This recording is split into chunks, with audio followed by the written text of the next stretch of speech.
നമസ്കാരം. തിരുപ്പതി ലഡുവിൽ രാഷ്ട്രീയമുണ്ടോ? കൂടുതൽ ചികഞ്ഞു നോക്കിയാൽ ആ ലഡുവിൻ്റെ കണികയ്ക്കുള്ളിൽ എവിടെയെങ്കിലും ഒരു രാഷ്ട്രീയം ഒളിഞ്ഞിരിക്കുന്നത് നമുക്ക് കാണാം. എന്നാൽ അതിലേക്ക് വരാം. അതിനു മുമ്പായി എന്താണ് തിരുപ്പതി ലഡുവുമായി ബന്ധപ്പെട്ട വിവാദം എന്നുള്ളത് നമുക്ക് നോക്കാം. അതായത് തിരുപ്പതിയിലെ ഏറ്റവും സവിശേഷമായ പ്രസാദങ്ങളിൽ ഒന്നാണ് ഈ തിരുപ്പതി ലഡു. മിക്കവാറും തിരുപ്പതി പോയിട്ടുള്ള ഭക്തർക്കൊക്കെ അറിയാവുന്ന കാര്യമാണ്. അവിടെ നമുക്ക് ലഡു വാങ്ങാൻ ലഭിക്കും. അത് അല്പം വലിപ്പമുള്ള വളരെ കഴിക്കാൻ രസകരമായ ഒരു ലഡുവാണ് അവിടെ നിന്ന് ലഭിക്കുന്നത്. നമ്മുടെ സാധാരണ നാട്ടിൽ വാങ്ങാൻ കിട്ടുന്ന ഒരു സാധനമല്ല അത് തിരുപ്പതിയിൽ നിന്ന് മാത്രം ലഭിക്കുന്ന ഒരു പ്രസാദമാണ് എന്ന് നമുക്കറിയാം. അപ്പോൾ ഇതിൻ്റെ നിർമ്മാണവുമായി ബന്ധപ്പെട്ട് നിൽക്കുന്നതെല്ലാം TTD എന്ന് പറയുന്ന അവിടുത്തെ തിരുപ്പതി ടെമ്പിൾ ദേവസ്ഥാനം എന്ന് പറയുന്ന ആ ഒരു ബോർഡിൻ്റെ മേൽനോട്ടത്തിലാണ് ഇതിൻ്റെ നിർമ്മാണം നടക്കുന്നത്. ഇതിൽ കൂടുതലായി നെയ്യുടെ അംശമുണ്ടായിരിക്കും. ആ നെയ്യ് എൻ്റെ ഒരു പ്രധാന ഘടകമെന്ന് പറഞ്ഞാൽ നെയ്യാണ്. ഈ നെയ്യ് ഉപയോഗിച്ചിട്ടാണ് ഈ ലഡു നിർമ്മിച്ചെടുക്കുന്നത്. അപ്പം അതിന് വളരെ സവിശേഷമായ ഭക്തരെല്ലാം ഇതിനെ വളരെ സവിശേഷമായ ഒരു പ്രസാദം, അവിടുത്തെ വെങ്കടാചലപതിയുടെ ഒരു പ്രസാദം എന്നുള്ള നിലയിലാണ് ഈ ലഡുവിനെ കാണുന്നതും.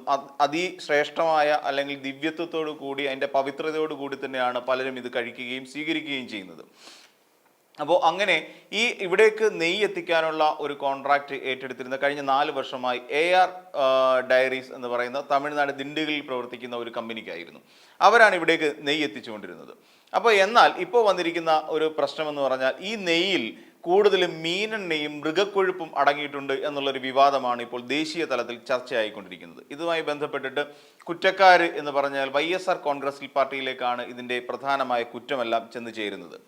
അപ്പോൾ അവരുടെ ഒരു കൃത്യമായ മേൽനോട്ടമില്ലാത്തത് കൊണ്ടാണ് ഈ രീതിയിലുള്ള അബദ്ധജടിലമായ കാര്യങ്ങളെല്ലാം ഈ തിരുപ്പതി പ്രസാദത്തിനുള്ളിൽ പറ്റിപ്പോയത് എന്നൊക്കെ ആണ് ഇപ്പോൾ ഈ പറയുന്ന പുതിയ ഭരണ കക്ഷികൾ ഉയർത്തുന്ന ഒരു അവകാശവാദം.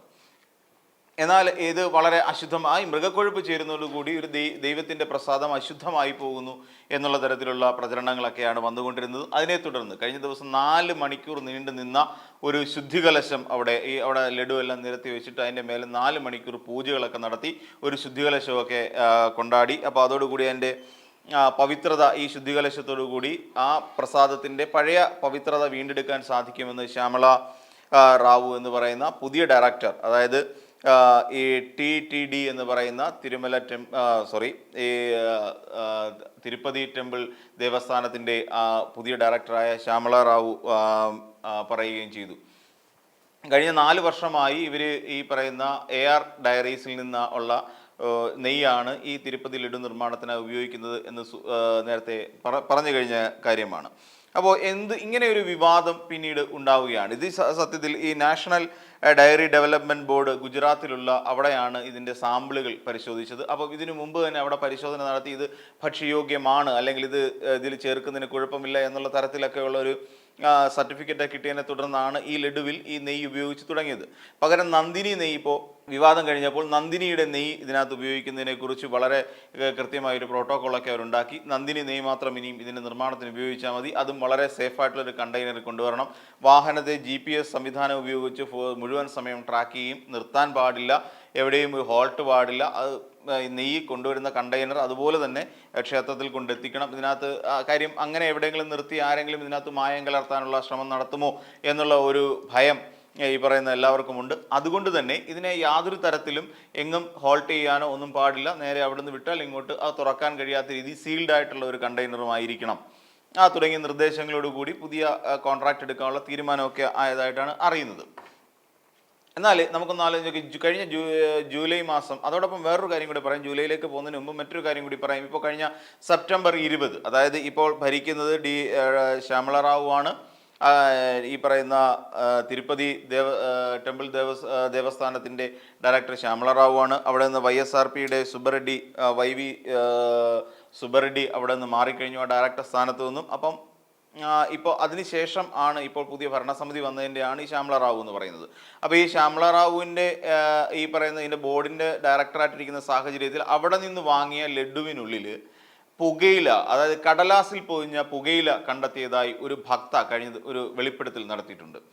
ഇത് അവർ പറയുന്നത് വളരെ പവിത്രമെന്ന് കരുതുന്ന വളരെ ഒരു ദൈവത്തിൻ്റെ പ്രസാദം എന്നുള്ള നിലയിൽ തനിക്ക് കിട്ടുന്ന ഈ ഒരു സാധനത്തിനകത്ത് അത് കൊണ്ടുവന്ന് സുഹൃത്തുക്കൾക്കും ബന്ധുക്കൾക്കുമൊക്കെ കൊടുക്കാൻ നേരം എടുത്തപ്പോഴാണ് അതിനുള്ളിൽ പുകയില ഇരിക്കുന്നതായി കണ്ടത്. ഒരു കടലാസിൽ പൊതിഞ്ഞ പുകയിലയുണ്ട്.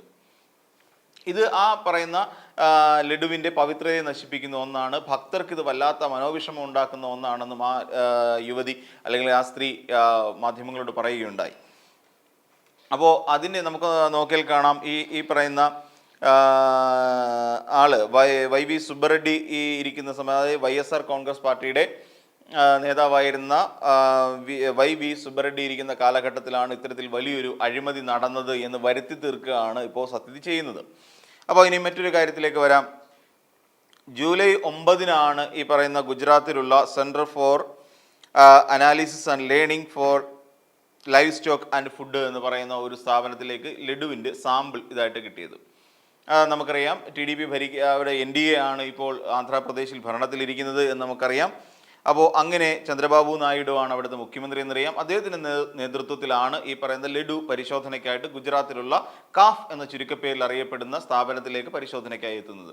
അവിടെ പരിശോധന കഴിഞ്ഞു, 9-നെത്തി, 16-ാം തീയതി തന്നെ ഇതിൻ്റെ റിസൾട്ട് പുറത്തുവിട്ടു. പക്ഷേ ആ റിസൾട്ടിൽ എവിടെയും ഇതിനുള്ളിൽ ഒരു മൃഗക്കൊഴുപ്പിൻ്റെ അംശം കണ്ടെത്തിയിട്ടില്ല എന്നാണ് പറയുന്നത്. എന്നാൽ ഈ സംശയമുള്ളിടത്തോളം കാലം എന്തുകൊണ്ടാണ് നാഷണൽ ഫുഡ് ലാബിലേക്ക് ഈ സംഭവം അയക്കാത്തത് എന്നുള്ള ഒരു ചോദ്യം ശക്തമായി അവർക്കിടയിൽ നിലനിൽക്കുന്നുണ്ട്. ഇനിയും ഇതിനുള്ളിൽ എന്താണ് രാഷ്ട്രീയം എന്നുള്ളത് പറയാം. നമുക്കറിയാം, കഴിഞ്ഞ വരും കാലങ്ങളിൽ, വരും ദിവസങ്ങളിൽ ഇനിയിപ്പോൾ ഉണ്ടാകാൻ പോകുന്നത് 2 സംസ്ഥാനങ്ങളിലെ തെരഞ്ഞെടുപ്പാണ്. അതായത് മഹാരാഷ്ട്രയും ഹരിയാനയും അടങ്ങുന്ന 2 സംസ്ഥാനങ്ങളിലെ തെരഞ്ഞെടുപ്പ് ഉടനെ നടക്കാൻ പോകുന്നു. ഹരിയാനയിൽ ഏറെക്കുറെ കർഷക സമരത്തിൻ്റെ പിൻബലത്തിൽ നിന്നുകൊണ്ട് നോക്കിക്കഴിഞ്ഞാൽ അവിടെ BJPയെ പോലെ ഒരു ഹിന്ദുത്വ അജണ്ടയുള്ള ഒരു പാർട്ടിക്ക് അവിടെ നിലനിൽക്കാൻ കഴിയാത്ത ഒരു അവസ്ഥ ഇപ്പോൾ നിലവിൽ സംജാതമാണ് എന്ന് സൂചിപ്പിച്ചിരുന്നു. അതായത് കോൺഗ്രസ് പാർട്ടി മുൻപെങ്ങുമില്ലാത്ത വിധത്തിലുള്ള ഒരു മുന്നേറ്റം ഹരിയാനയിൽ നടത്തിക്കൊണ്ടിരിക്കുന്നു എന്നുള്ളത് നമുക്കറിയാം. അതോടൊപ്പം തന്നെ മഹാരാഷ്ട്രയിലേക്ക് വന്നു കഴിഞ്ഞാൽ മഹാരാഷ്ട്ര നിലവിൽ മഹാരാഷ്ട്രയിൽ ഈ പറയുന്ന പോലെ ഉദ്ധവ് താക്കറെയുടെ നേതൃത്വത്തിലുള്ള ശിവസേനയും ഒക്കെ ഇതിനകത്ത് ഇടഞ്ഞു നിൽക്കുന്ന ഒരു സാഹചര്യമുണ്ട്. അവരൊക്കെ മാറി നിന്നുകൊണ്ട് കഴിഞ്ഞ ദിവസം ഒരുപാട് സത്യപാൽ മാലിക്കിൻ്റെ അടക്കമുള്ള നിരവധി വെളിപ്പെടുത്തലുകൾ പുറത്തു വന്നുകൊണ്ടിരിക്കുന്നു. അപ്പോൾ ആ സാഹചര്യത്തിൽ മഹാരാഷ്ട്രയും പിടിച്ചെടുക്കുക എന്നുള്ളത് ഇപ്പോൾ സത്യത്തിൽ BJPയെ സംബന്ധിച്ചിടത്തോളം ഒരു ബാലി കയറാ മലയാണ്. അപ്പോൾ ഇവിടെ ഒരു വർഗീയമായ ഒരു ചേരിതിരിവിനുള്ള ശ്രമത്തിൻ്റെ ഭാഗമാണോ ഈ നടക്കുന്നത് എന്ന് നമുക്ക് സംശയിക്കേണ്ടിയിരിക്കുന്നു. കാര്യം ഹിന്ദുത്വ വികാരം ഇവിടെ വ്രണപ്പെടുത്തുക, കാര്യം ഇങ്ങനെ, അതായത് ഇവിടെ ഇത്രയും കാലം ഭരിച്ചുകൊണ്ടിരുന്ന YSR കോൺഗ്രസ് പാർട്ടിയുടെ നേതാക്കന്മാർ കാട്ടിക്കൂട്ടിയ ഒരു ഹിന്ദുത്വ അജണ്ട അല്ലെങ്കിൽ ഹിന്ദുത്വ വിരുദ്ധ അജണ്ട കാരണമാണ് തിരുപ്പതിയിലെ ഏറ്റവും സവിശേഷമായ ലഡുവിൽ മായം കലർന്നത് എന്ന തരത്തിലുള്ള ഒരു പ്രഖ്യാപനം നടത്തിക്കൊണ്ടിരിക്കുകയാണ്. ആ രീതിയിലൊരു വരുത്തി തീർക്കൽ അവിടെ നടക്കുന്നുണ്ടോ എന്ന് നമുക്ക് സംശയിക്കേണ്ടിയിരിക്കുന്നു. ഇപ്പോൾ അതിന് ഉപോത്ബലകമായി നമുക്ക് പറയാൻ പറ്റുന്നത് YSR CP എന്ന് പറയുന്ന പാർട്ടി കഴിഞ്ഞ അവരുടെ കാലഘട്ടത്തിൽ മുഴുവൻ ഏകദേശം 219 ക്ഷേത്രങ്ങൾ തകർത്തു കളഞ്ഞതായി പവൻ കല്യാൺ എന്ന് പറയുന്ന BJP നേതാവും അവിടുത്തെ BJPയുടെ അല്ലെങ്കിൽ ആന്ധ്രാപ്രദേശിൻ്റെ ഉപമുഖ്യമന്ത്രിയുമായ പവൻ കല്യാൺ വ്യക്തമാക്കുകയല്ല, അദ്ദേഹം ഒരു ആരോപണം ഉന്നയിച്ചിട്ടുണ്ട് എന്ന് പറയുന്നു. അപ്പോൾ ഇങ്ങനെ ഈ രീതിയിൽ പ്രസാദത്തിൽ പോലും മായം കലർത്തിക്കൊണ്ട് നമ്മളുടെ ഹിന്ദുക്കളുടെ വികാരത്തെ വ്രണപ്പെടുത്താനുള്ള ശ്രമമാണ് എന്നും അതുകൊണ്ട് തന്നെ ഹിന്ദുക്കൾ ഇതിനെ കൂട്ടായി തന്നെ പ്രതിരോധിക്കണം എന്നുമുള്ള ഒരു വെളിപ്പെടുത്തലാണ് അല്ലെങ്കിൽ ഒരു ആഹ്വാനമാണ് പവൻ കല്യാണിൻ്റെ ഭാഗത്തു നിന്നും നേരിടേണ്ടി ഉണ്ടായിട്ടുള്ളത്. അതോടൊപ്പം തന്നെ ഇത് സ്വമേധയാ കേസ് സുപ്രീം കോടതി എടുക്കണം എന്നാവശ്യപ്പെട്ടുകൊണ്ട് VHP രംഗത്തെത്തിയിട്ടുണ്ട്. അതേസമയം ഇതിനകത്ത് കൃത്യമായ ഒരു സ്വതന്ത്രമായ ഒരു ഏജൻസിയെ കൊണ്ട് ഒരു ജുഡീഷ്യൽ എൻക്വയറി നടത്തണം എന്നുള്ള ആവശ്യം ഈ പറയുന്ന സുബ്ബറെഡ്ഡി, YV സുബ്ബറെഡ്ഡി നേരത്തെ മുൻപുണ്ടായിരുന്ന ഡയറക്ടർ ആവശ്യപ്പെട്ടിട്ടുമുണ്ട്. അപ്പം എന്നാൽ മറ്റൊരു കാര്യം, ഈ AR ഡയറീസിൻ്റെ ഓണറിൻ്റെ ഇത് പ്രകാരം ഈ നെയ്യ് കൊടുക്കുന്നതാണ് ഇവർക്ക് കുറച്ചുകൂടെ ലാഭം. ഇതിനകത്തേക്ക് മൃഗക്കൊഴുപ്പോ അല്ലെങ്കിൽ മീനെണ്ണയോ കലർത്തുമ്പോൾ മീനെണ്ണയ്ക്ക് നെയ്യേക്കാൾ വില കൂടുതലാണ് എന്നൊരു ന്യായം ഇദ്ദേഹം പറയുന്നുണ്ട്. അതായത് ഇതിൻ്റെ AR ഡയറീസിൻ്റെ ഓണർ പറയുന്നുണ്ട്. അപ്പം അവർക്ക് നെയ്യ് കൊടുക്കുന്നത് തന്നെയാണ് ലാഭം, അല്ലാതെ അതിനകത്ത് മീനെണ്ണയോ പന്നിയുടെ കൊഴുപ്പോ അതുപോലെ പോത്തിൻ്റെ കൊഴുപ്പോ അങ്ങനെ എന്തെങ്കിലുമൊക്കെ കയറ്റി കൊടുക്കുന്നത് അവർക്ക് നഷ്ടമാണ്. അതുകൊണ്ട് അങ്ങനെ ഒരു മായം ചേർക്കൽ ഇന്നുവരെ നടന്നിട്ടില്ല. ഫുഡ് ആൻഡ് സേഫ്റ്റി അതോറിറ്റിയുടെ എല്ലാ ഇതോടുകൂടി തന്നെയാണ് എല്ലാ കണ്ടീഷൻസും എല്ലാ വ്യവസ്ഥകളും പാലിച്ചുകൊണ്ട് തന്നെയാണ് ഇത്രയും കാലം അവർ ബിസിനസ് ചെയ്തതെന്നും ഈ പറയുന്ന രീതിയിൽ മുന്നോട്ട് പോയിക്കൊണ്ടിരിക്കുന്നതെന്നാണ് അവർ വെളിപ്പെടുത്തുന്നത്.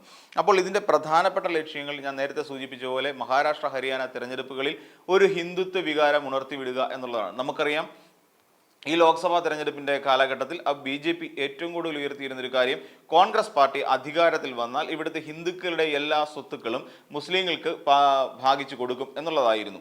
അതോടൊപ്പം ഇവിടുത്തെ ഹിന്ദു സ്ത്രീകളുടെ എല്ലാം താലിമാല നഷ്ടപ്പെടും എന്നുള്ളതും ഈ പറയുന്ന പോലെ തെരഞ്ഞെടുപ്പിന്റെ സമയത്ത് പ്രചരണായുധമായി അവർ BJP ഉപയോഗിച്ചിരുന്ന ഒരു കാര്യമാണ്. അപ്പം ഇതിനെ ഫലിക്കാതെ വന്നതുകൂടി, അല്ലെങ്കിൽ ആ സമയത്ത് അത്തരത്തിലുള്ള പ്രയോഗങ്ങൾ എങ്ങും മേശാതെ വന്നതോടുകൂടി ഇവിടെ പുതിയൊരു രീതിയിൽ പുതിയൊരു ട്രാക്ക് പിടിച്ചിരിക്കുകയാണ് എന്ന് വേണം നമുക്കിപ്പോൾ തൽക്കാലം കരുതാൻ. കാര്യം ഇനിയിപ്പം ഹിന്ദു ദൈവങ്ങളുടെ ഇപ്പം ഉത്തർപ്രദേശിലെ ഒരു ക്ഷേത്രത്തിൽ ഉണ്ടാക്കിയിരിക്കുന്ന അവിടുത്തെ പ്രസാദത്തിനകത്ത് മായം കണ്ടെത്തിയിട്ടുണ്ട്, അവിടെ മൃഗക്കൊഴുപ്പ് കണ്ടെത്തിയിട്ടുണ്ട് എന്നുള്ളൊരു വാദം ഇപ്പോൾ ഉയർന്നു വരുന്നുണ്ട്. അപ്പോൾ ഇനി പ്രസാദങ്ങളിലൂടെ ആയിരിക്കും ഈ രീതിയിലുള്ള ഒരു മുന്നോട്ട് പോക്കുണ്ടാവുക. അതുകൊണ്ട് ഇത്ര കാലം ഭരിച്ചുകൊണ്ടിരുന്നപ്പോൾ ഹിന്ദുത്വ വികാരത്തെ പരമാവധി ചൂഷണം ചെയ്യുകയും അവരെ വ്രണപ്പെടുത്തുകയും ചെയ്യുന്ന തരത്തിലാണ് YSR കോൺഗ്രസ് അവിടെ ആന്ധ്രാപ്രദേശ് ഭരിച്ചതെന്നും ഇതുപോലെ കോൺഗ്രസ് പാർട്ടിയോ അല്ലെങ്കിൽ പ്രതിപക്ഷ കക്ഷികൾ ആരെങ്കിലും ഇനിയും ഭരിക്കുന്ന ഏതൊരു സംസ്ഥാനത്തിലും ഹിന്ദുത്വ വികാരങ്ങൾ വ്രണപ്പെട്ടുകൊണ്ടേയിരിക്കും എന്ന് വരുത്തി തീർക്കാനുള്ള ഒരു മനഃപൂർവ്വ ശ്രമം ഇതിനുള്ളിൽ നടക്കുന്നില്ലേ എന്ന് നമുക്ക് സ്വാഭാവികമായും സംശയിക്കേണ്ടിയിരിക്കുന്നു. കാര്യം എന്തൊക്കെ തന്നെ പറഞ്ഞിരുന്നാലും ശരി, ഈ രീതിയിലാണ് ഒരു രാഷ്ട്രീയം പോകുന്നതെങ്കിൽ, ഈ പറയുന്ന പോലെ ഹിന്ദുത്വ എന്ന് പറയുന്ന ഒരു അജണ്ടയിൽ മുൻനിർത്തിക്കൊണ്ടാണ് ഈ രാജ്യത്തിൻ്റെ രാഷ്ട്രീയം നീങ്ങുന്നതെങ്കിൽ അത് സമീപകാല ഭാവിയിൽ വലിയ ഒരു തോതിലുള്ള ഒരു ദോഷമുണ്ടാക്കുമെന്നുള്ള കാര്യം തീർച്ചയാണ്. ഈ വീഡിയോ നിങ്ങൾക്ക് ഇഷ്ടമായാൽ ലൈക്ക് ചെയ്യുക. കൂടുതൽ വീഡിയോകൾക്കായി യോഗനാഥം ന്യൂസ് ചാനൽ സബ്സ്ക്രൈബ് ചെയ്യുക.